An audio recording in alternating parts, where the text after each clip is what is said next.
It sounds funny to create a game around homelessness, right?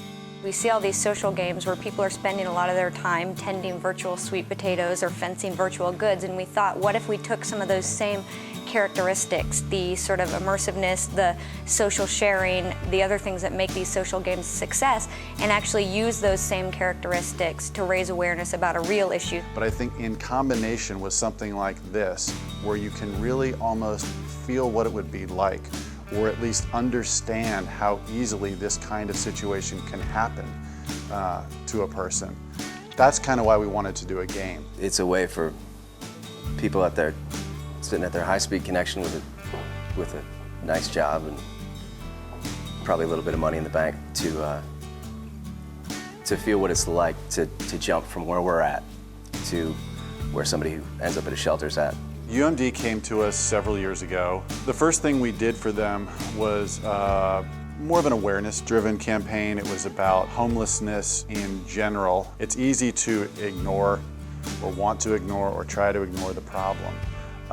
So we did an effort around that. UMD provides services to about 6,000 people a year.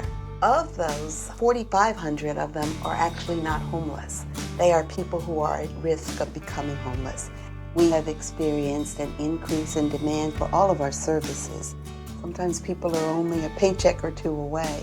And that is an important aspect to the game that we're working on with McKinney, because it is so difficult to pay all of the expenses, and your money just doesn't always stretch far enough. Just the name of the game, Spent, I think says so much to me.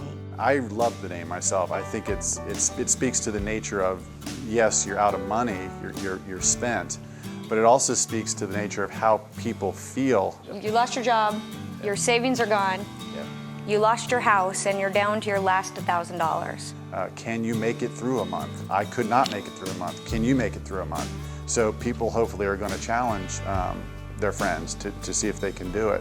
I think one of the keys to playing Spent is we're not asking you to pretend that you're somebody else. We're not asking you to make the decision that you think somebody in this situation would make, given the situation. We're asking you to make the decision as you would. Social sharing is integrated into the game because there are some challenges where you can, lose a day of work and lose a day of pay, have to pay a lot of money, or you can ask your friend for help, which forces you to kind of actually experience what it means to have to ask people for help, but then at the same time also serves to get the word of the game out and get other people to be curious enough to try it out and see for themselves what it's like. Look, if people are willing to collectively talk about the pigs they're raising, or the ammunition or guns they need for mafia wars or something like that, then hopefully they'll be interested in talking with friends and family members and colleagues at work about this game that's about homelessness and about being spent.